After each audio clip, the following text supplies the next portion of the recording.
de um povo e de uma região. Boa Nova, de Oliveira do Hospital para todo o mundo.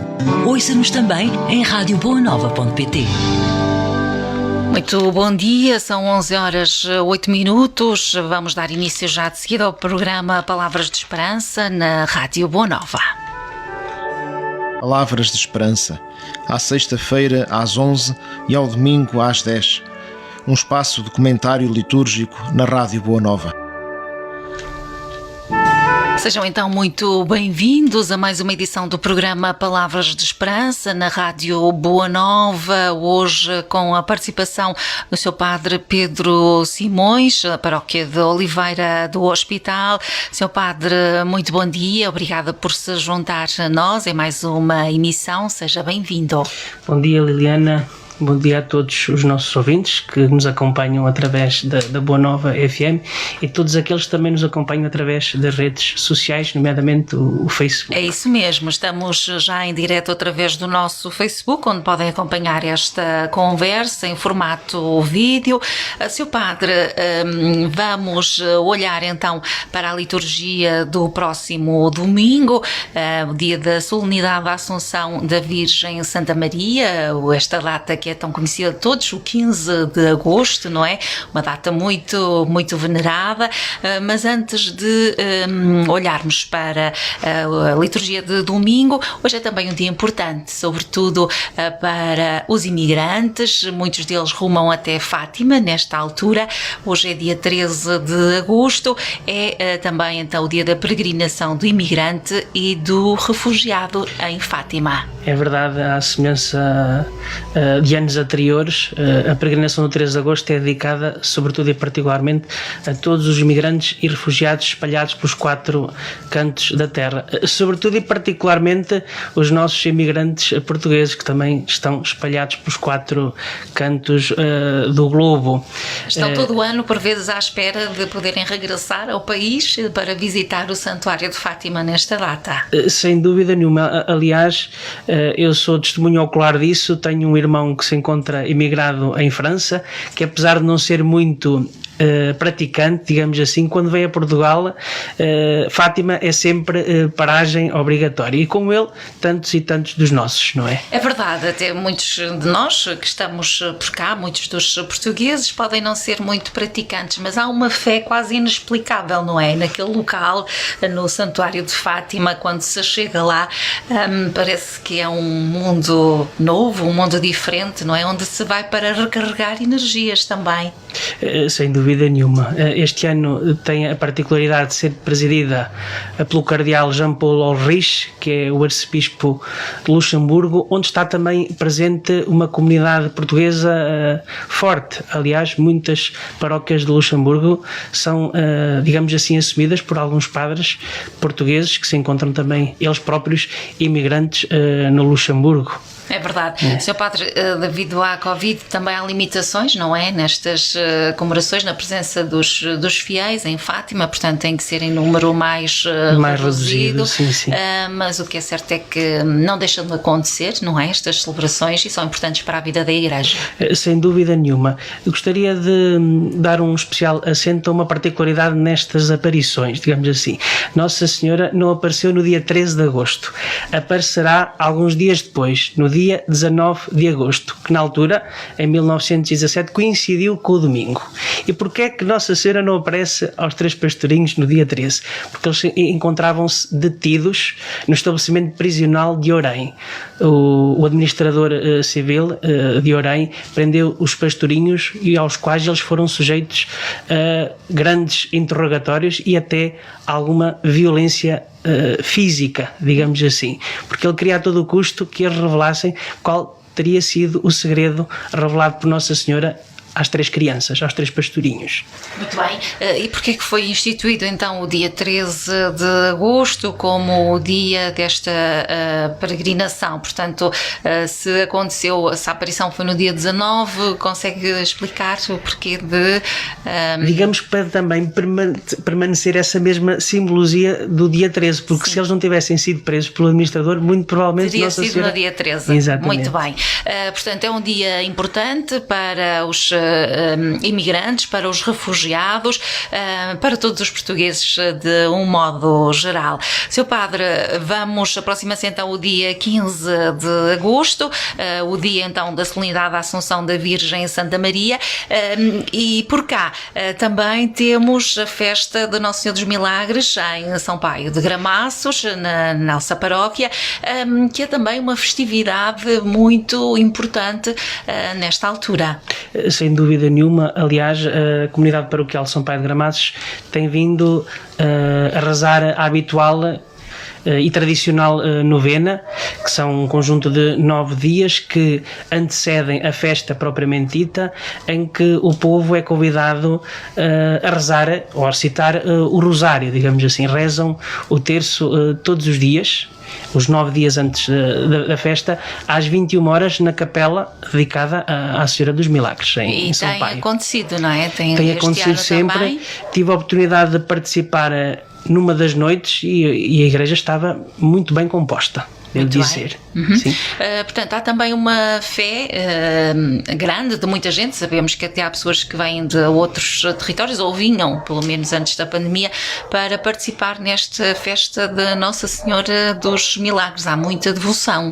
É verdade, um pouco espalhado pelo país, digamos assim. Ali São Paio de Gramados tem pessoas espalhadas por Braga, pelo Porto, que neste dia ou nesta semana aproveitam para vir e regressarem às fontes da sua vida e da sua fé, recordando, isto é, trazendo ao seu coração também as graças e as maravilhas que muito provavelmente da Senhora dos Milagres fez na vida de cada um. Sim, falamos da Nossa Senhora dos Milagres, todos tantas vezes pedimos um milagre para a nossa vida, não é? Para em qualquer circunstância, portanto acaba por ser uma devoção importante. Sem dúvida, seja Senhora de Fátima, seja Senhora dos Milagres ou Senhora da Assunção, Santa é só uma, que é Maria de Nazaré, a mãe de Jesus. É isso mesmo. Quanto a essas festividades, não sei se tem a par o programa da festividade de Nossa Senhora dos Milagres no domingo. O programa, devido às circunstâncias ainda de pandemia que estamos a viver, é muito simples. Portanto,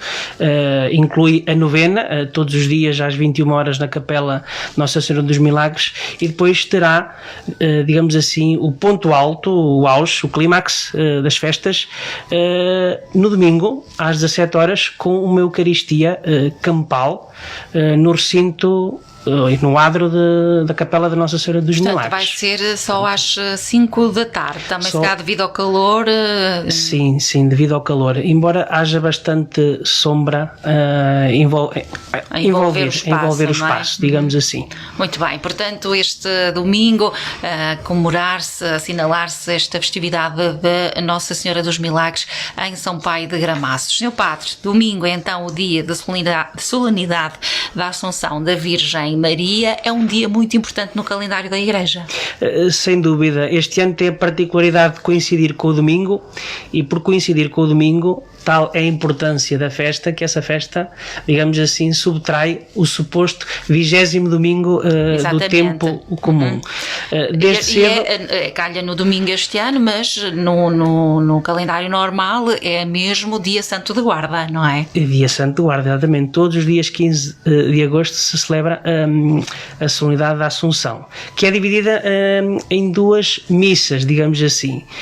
Digamos a missa da vigília e a missa do dia. As leituras que nós vamos analisar dizem respeito à missa do dia. A da vigília é todas as Eucaristias que se celebram a partir do meio-dia do dia 14. Muito bem. Portanto, celebra-se a tal missa da vigília, que já inclui a solenidade da Assunção. Seu Padre, antes de olharmos para a liturgia, portanto, falamos da Assunção da Virgem Santa Maria, pode explicar-nos o que é que de facto aconteceu? Mas o que será este processo, não é? Digamos assim, o que é a Assunção? Em primeiro lugar, por vezes os nossos fiéis confundem a ascensão da Assunção. Exatamente. A ascensão vem dizer dezembro, dia 8, não é? Exatamente. A Ascensão diz respeito, a Ascensão, no dia 8 de dezembro Nossa é a Imaculada Senhora. Conceição. Exato, estou a fazer Diz respeito confusão. também a Maria. Sim. A Ascensão é, digamos assim, logo a seguir ao 6º domingo da Páscoa, digamos assim. Sim. Mas a Ascensão do Senhor diz respeito a Jesus. Sim. A Assunção diz respeito a Maria. Qual é a diferença, não é? É isso que queremos. No fenómeno da Ascensão, é Jesus Cristo ele próprio que se eleva ao céu. Porquê? Porque nós sabemos que ele é verdadeiro homem, mas também é verdadeiro Deus. Homem a 100%, Deus a 100%. No fenómeno da Assunção de Nossa Senhora ao céu, não é Maria que se eleva a ela mesma, ela é elevada pelo seu próprio Filho e pelo próprio Pai, que está nos céus. Ok. Digamos assim. Muito bem. Porque ela não tem, entre aspas, esse O poder poder para se auto-elevar, digamos assim. Muito bem. Por isso, tantas e tantas vezes, nós dizemos que Maria é filha no Filho, não é? É filha de Deus, portanto, filha de Jesus Cristo, não é? Mas não deixa de ser mãe de Jesus Cristo. Exatamente. Muito bem. Ficámos então com este esclarecimento. Vamos então olhar para as liturgias, portanto, a liturgia do dia, não é? A primeira leitura do livro do Apocalipse de São João, portanto, fala-nos exatamente de Maria, que é a imagem da própria Igreja, como Maria, a Igreja, gera na dor um mundo novo e como Maria participa também na vitória de Cristo sobre o mal. Sem dúvida. Aliás, este livro do Apocalipse é escrito num contexto de grande perseguição religiosa à fé das primeiras comunidades cristãs que começam a surgir logo após a ressurreição de Jesus Cristo. Digamos assim, há duas perseguições ferozes, não é? Quer da parte dos judeus, que olham para os cristãos como sendo uma seita, digamos assim, que deve-se aniquilar a todo o custo, quer da parte também de Roma, do imperador de Roma, que começa uma grave perseguição aos cristãos, que não eram politeístas, não acreditavam em vários deuses, acreditavam só num Deus, Javé, o Deus vivo e o Deus verdadeiro. E este livro, todo ele é simbólico, é uma espécie de códex, digamos assim. Toda esta linguagem é simbólica, de modo a que todos esses perseguidores da Igreja não se apercebessem que aquilo que estava a ser escrito era dirigido aos cristãos, às comunidades cristãs na altura. E é curioso esta belíssima imagem que São João nos dá desta mulher revestida de sol e com a lua debaixo dos pés, que tem dois significados. Poderemos comparar esta mulher como sendo o símbolo de Maria, digamos assim, não é? Com a lua debaixo dos pés, que nós encontramos na imagem da Imaculada Conceição. Já agora explicar um bocadinho esta simbologia da lua, porque é que Maria é vista como lua e não é vista como sol. É curioso, não é? Porque a lua não tem luz própria, não é? A lua reflete a luz do sol. Quem é o nosso sol? O sol é Jesus Cristo. Portanto, ela não se anuncia a si mesma, anuncia o seu próprio Filho, Jesus Cristo. Outra simbologia acerca desta mulher, aliás, em algumas traduções até parece jovem, em vez de ser mulher é jovem, porque o símbolo das primeiras comunidades cristãs, não é? A primeira igreja, não é? Digamos assim, todas as primeiras comunidades cristãs nascem pobres, nascem frágeis, não é? E depois, com o passar dos anos, é que vão amadurecendo e crescendo. E digamos que também esta mulher que aparece aqui é frágil e é sujeita a várias dores, a várias tristezas e a vários sofrimentos, assim como cada um de nós, como comunidade cristã. Muito bem, portanto, esta é uma leitura que evidencia muito a importância de Maria. Sem dúvida alguma, não é? Havia um teólogo muito famoso do século passado, do século XX, chamado Hans Urs von Balthasar. Que difícil de pronunciar. É porque é suíço, é um teólogo suíço, é jesuíta, talvez dos maiores teólogos do século XX, que dizia muitas vezes que Maria é a primeira igreja. Referia-se a Maria como sendo a primeira igreja. E de facto é. A Arca da Aliança, né, que transporta ou transportou durante 9 meses o nosso Salvador e o nosso Redentor a fim de dar mais vida e vida em abundância. Muito bem. Seu Padre, olhamos então agora para a segunda leitura, a leitura da primeira epístola de São Paulo aos Coríntios. É-nos apresentada Maria, a nova Eva, o novo Adão Jesus faz da Virgem Maria uma nova Eva, um sinal de esperança para todos os homens. Mais uma imagem belíssima que podemos tirar de Maria, agora do ponto de vista paulino, não é? De São Paulo. São Paulo é curioso, não se refere diretamente a Maria. Isto porquê? Porque no tempo de São Paulo ainda não havia a devoção que nós temos hoje a Maria, digamos assim. A única referência que ele faz a Maria diretamente é quando diz a seguinte expressão: nasceu Jesus Cristo, nascido de uma mulher. É a única referência que faz, nem sequer lhe dá o nome de Maria, porque também, digamos assim, a piedade mariana, a popular, ainda não estava tão desenvolvida quanto isto. Mas é curioso ver esta imagem que ele dá.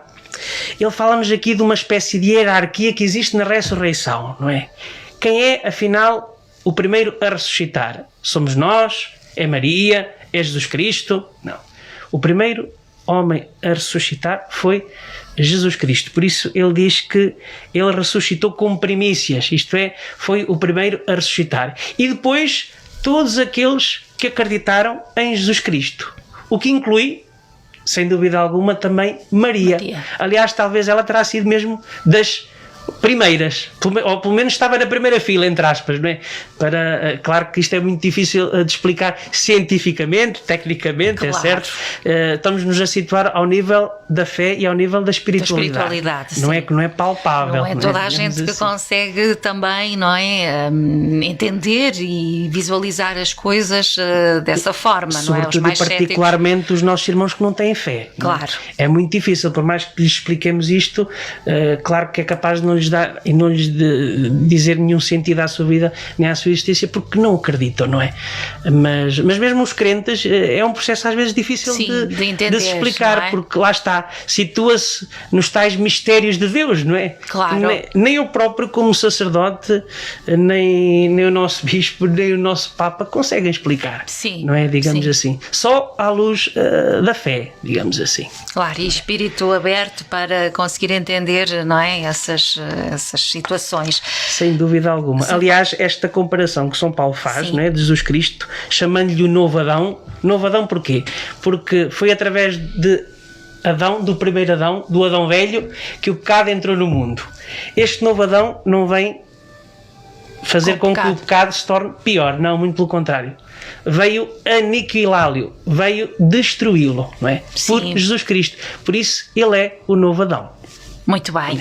Seu Padre, já no Evangelho de Nosso Senhor Jesus Cristo segundo São Lucas, Maria, mãe dos crentes, a cheia do Espírito Santo, a primeira encontra as palavras da fé e da esperança e doravante todas as gerações a chamarão bem-aventurada. É esta a mensagem principal deste Evangelho. Fale-nos um pouco mais sobre este Evangelho. Sem dúvida, é talvez das passagens do Evangelho mais conhecidas pelos nossos fiéis. Aliás, vai servir mesmo de tema principal para as próximas Jornadas Mundiais da Juventude em 2023, não é? Maria pôs-se a caminho e dirigiu-se apressadamente para a montanha, que é o tema de base das Jornadas Mundiais da Juventude. De facto, Maria, que muito provavelmente já se encontrava grávida de Jesus, já numa situação também limite, de alguma fragilidade e também de algum recolhimento, não se instala nem se acomoda à sua condição. Resolve partir rumo à casa de sua prima Isabel, que se encontrava também numa situação difícil de gravidez, mas uma gravidez já tardia, portanto mais difícil. E apesar da sua debilidade, Maria decide partir a caminho e faz alguns quilómetros. Tive a oportunidade, quando estive em Israel, de fazer este percurso que Maria fez à casa de Isabel, sua prima. Era não é? Duro ainda? Sim, muito próximo dos 100 km. Dos 100? Muito próximo dos 100 km, sim. Não sei precisar ao certo. E numa provavelmente não chegará, mas estará lá perto. Portanto, sim. Desde Nazaré até, digamos assim, já não me recordo muito bem do nome, não interessa. Eu não me recordo muito bem do nome, é um nome assim um bocado esquisito. Hoje é um nome árabe, sim. E é difícil, mas quase 100 km. E num estado que de esta gravidez mulher, mais numa situação difícil, que não é? já estava numa situação frágil, faz para ir não fazer a sua própria vontade, mais uma vez, mas para fazer a vontade de Deus, que a chamava a ir em auxílio da sua prima. E 2 crianças e 2 bebés pré-nascidos, não são recém, é pré, porque ainda não nasceram, se cruzam, Jesus e João Batista. João Batista, que é o precursor que vai à frente a preparar o caminho do Senhor, e Jesus. Curioso, ainda antes de vir ao mundo, já estavam próximos, anunciar, não é? Já estavam próximos. Esta imagem belíssima que o Evangelho nos traz. E depois, claro, este cântico maravilhoso de Maria, digamos assim, que em latim se chama Magnificat, A minha alma glorifica o Senhor e o meu espírito se alegra em Deus, meu Salvador, que se assemelha muito ao cântico também da mãe de... Como é que se chamava? Agora a minha memória está a falhar muito. Portanto, Sansão. Há um episódio do livro dos Juízes em que, antes da mãe de Sansão dar à luz o filho, também profere um cântico muito parecido com este, e no qual depois Lucas se vai inspirar para escrever este cântico, Dar graças a Deus pelas coisas boas, pelas maravilhas, pelas graças e alegrias que Deus vai concedendo a todas as suas criaturas, inclusive ela mesma, Maria, Muito bem, portanto, e esta indicação de que doravante todas as gerações chamarão bem-aventurada é uma verdade, não é? Sem dúvida, O que é ser bem-aventurado? É ser beato. E o que é ser beato? É ser feliz. A verdadeira acessão e significado da palavra beato é ser feliz, ser alegre em Deus, com Deus por vezes e por Deus. Usam a palavra num sentido pejorativo. Hoje a palavra assumiu, infelizmente, e totalmente um são sentido as pessoas pejorativo. que, por vezes, que estão mais próximas da igreja, são assim apelidadas, mas no sentido depreciativo, não é? No sentido depreciativo, mas não é o verdadeiro sentido. O verdadeiro sentido é ser feliz, ser alegre, ou bem-aventurado, digamos assim. Por isso, o processo antes da canonização, digamos assim, é a beatificação. Primeiro são beatificados, são declarados beatos, isto é, felizes, alegres em Deus, com Deus e por Deus, E depois, santos. Muito bem. Assim. As coisas que o Sr. Padre nos explica e que ficamos com certeza mais elucidados. Sr. Padre, ainda sobre estas leituras, portanto, de um modo geral, transmitem-nos, e todas elas falam de Maria, aliás, é a solenidade da Assunção da Virgem Santa Maria, um dia de grande devoção a Maria, este 15 de agosto. Sem dúvida, sabem que Maria é talvez a criatura humana no qual todos nós nos podemos assemelhar e aproximar, Jesus Cristo será um tanto ou mais difícil porque Jesus é Deus, e sermos deuses, pelo menos enquanto peregrinos na Terra, é sempre mais difícil, mas podemos nos assemelhar a Maria, E, digamos assim, a gente pensa e olha para Maria sendo uma mulher que tenha feito algo extraordinário, milagres, curas, não fez nada disso, a vida de Maria foi a vida mais banal, entre aspas, possível. Isto é banal no sentido normal, não no sentido pejorativo do termo. Foi uma vida... Com exceção de ter sido escolhida, não é? Para dar à luz Jesus Cristo, sem dúvida nenhuma. A forma como soube de que estaria grávida, portanto, aí é a situação que é a mais anormal daquilo que é a vida humana, não é? Porque no normal não é assim que acontece, mas é a única situação que não corresponde tanto ao sentido humano, não é? Sem dúvida, mas contudo e apesar de tudo, ela não deixou de ser ela mesma. Aliás, Deus, quando escolhe alguém para fazer a sua própria vontade, não escolhe alguém ao acaso. É alguém que, de facto, desenvolve uma capacidade de se relacionar pessoalmente com ele profunda, intensa, não é? Não digo que Maria não tivesse outro tipo de projetos para si, não é? Para a sua vida, mas no momento em que o anjo a visitou e disse-lhe que ela seria a escolhida para ser a mãe do Salvador, ela colocou a vontade de Deus à frente da sua própria vontade, não é? E o grande desafio que Maria nos faz é esse mesmo, não é? Em tudo fazermos na nossa própria vontade pessoal, que às vezes é tão mesquinha, que às vezes é tão individualista, que às vezes é tão intriguista e egoísta, mas sim fazer a vontade de Deus, porque fazendo a vontade de Deus nós não nos enganamos e não nos deixamos enganar. Muito bem. Ficamos então com essa mensagem, Sr. Padre, que é importante. Também temos como sugestão musical também um tema que é muito conhecido, não é? Da Igreja. Quer falar-nos um bocadinho sobre a sua proposta para sim. O programa de hoje? Temos mais um cântico litúrgico, portanto, vamos escutar uma proposta de cântico de entrada para o próximo domingo, nas celebrações da Eucaristia. O tema é Vamos Confiantes ao Trono da Graça. O autor é o Padre António Cartageno, da Diocese de Beja. E o que vamos escutar foi uma peregrinação que a nossa Diocese de Coimbra fez a Fátima no dia 8 de julho de 2017. Portanto, recente ainda, não é? É muito recente, é verdade. O grupo é o Coro Diocesano de Coimbra, mais uma orquestra com o nome Cultus Musicae Mariae. Portanto, a direção é do Tiago Seabra e o órgão é do Nuno Almeida, que é um dos organistas do Santuário de Fátima. De Fátima, muito bem. Sim. Vamos então escutar, Sr. Padre. Já voltamos para depois nos despedirmos. Ficamos então com este tema Vamos Confiantes ao Trono da Graça.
Sr. Padre Pedro Simões, obrigada então por esta proposta para fecharmos também a nossa emissão do programa de hoje. Este tema, Vamos Confiantes ao Trono da Graça, que certamente será cântico de entrada das celebrações do próximo domingo 15 de agosto. É assim, verdade? É verdade. Sr. Padre, terminamos então o nosso programa. Agradeço-lhe o facto de ter vindo até à Rádio Boa Nova. Marcamos encontro num próximo programa.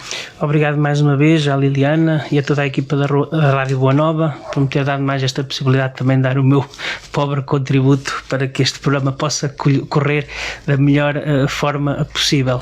Gostaria também de dar uma saudação final a todos os ouvintes que se encontram em férias para que possam descansar tranquilamente, pronto a retomar o trabalho da melhor forma possível. É verdade, a vida é mesmo assim. Devo dizer que o seu não é um pobre, mas um rico contributo. Muito obrigada. Nós terminamos assim o nosso programa Palavras de Esperança na Rádio Boa Nova. Este é um programa com transmissão à sexta-feira e reposição no domingo. Palavras de Esperança, à sexta-feira às 11 e ao domingo às 10. Um espaço de comentário litúrgico na Rádio Boa Nova.